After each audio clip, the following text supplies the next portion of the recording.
Alright, hello my happy assets folks, and welcome back once again.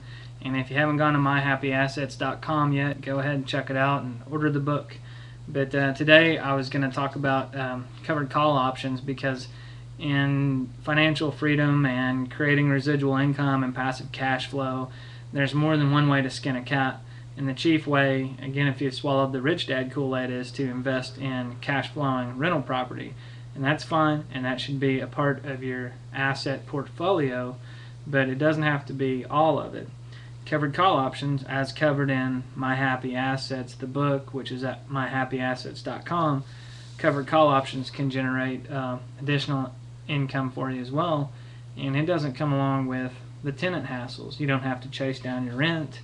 You don't have to evict tenants. You don't have to worry about scheduling to get an apartment painted in order to turn it. You don't have to worry about getting the toilet unclogged. So this is a chart of some of the actual call transactions that I have. And I know you can't read this, but I'll kind of tell you what's going on. And if you order the book this week, I'll send you this so you can see what I'm talking about.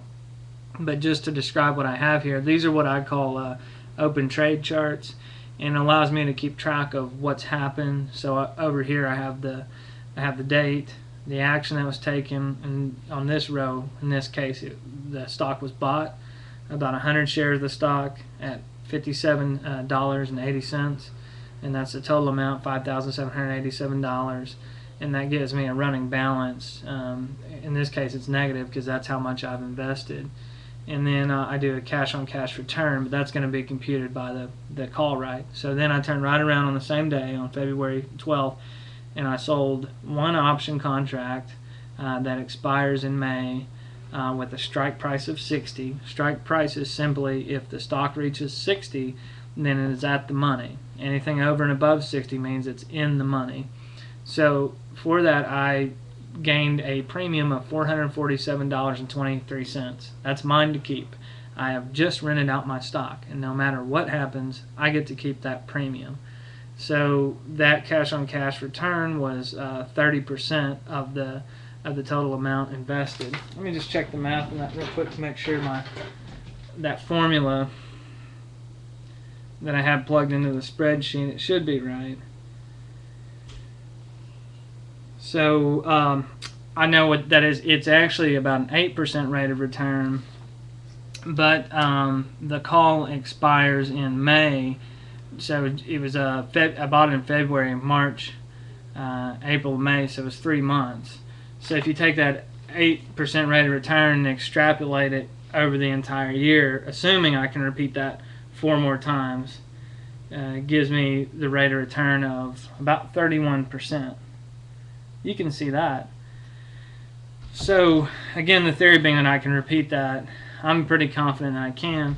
And that's another thing I want to talk about on covered call options is you got to be comfortable with the asset. Stocks are something I'm comfortable with. I'm comfortable with the ups and downs and how it works and our brokerage account, and I'm pretty comfortable now with writing covered calls. But if you're going to do it, it's something that I recommend you study up on, and that's where My Happy Assets, the book, comes into play, because I devote a good deal of that book to covered call options.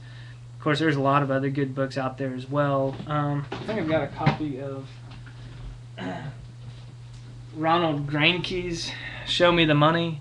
I think I'm saying this right, but he used to be a programmer at NASA, and in his retirement years he wrote a program on how to identify good potentials to write covered calls against. So you can go to his site.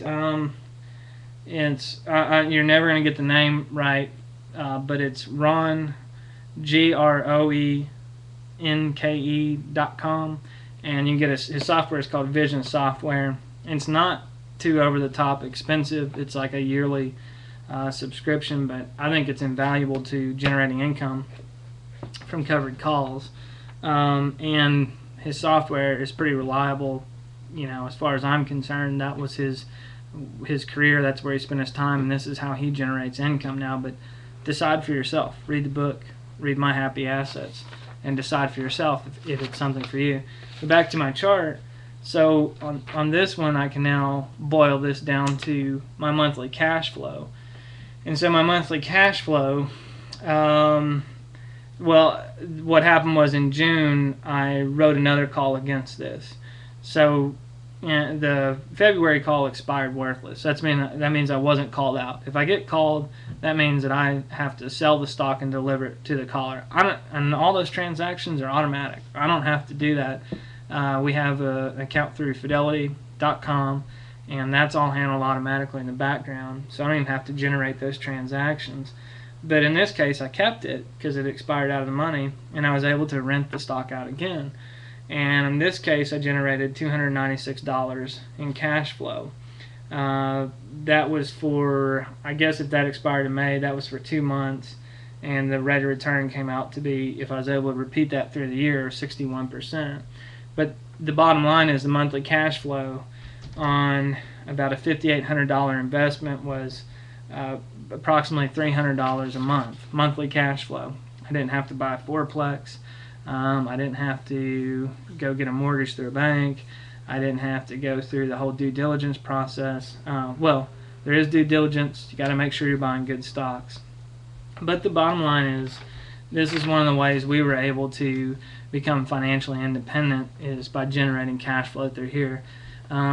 Is it passive? I do have to do research up front. So relatively, you could argue that it's not 100% passive. But to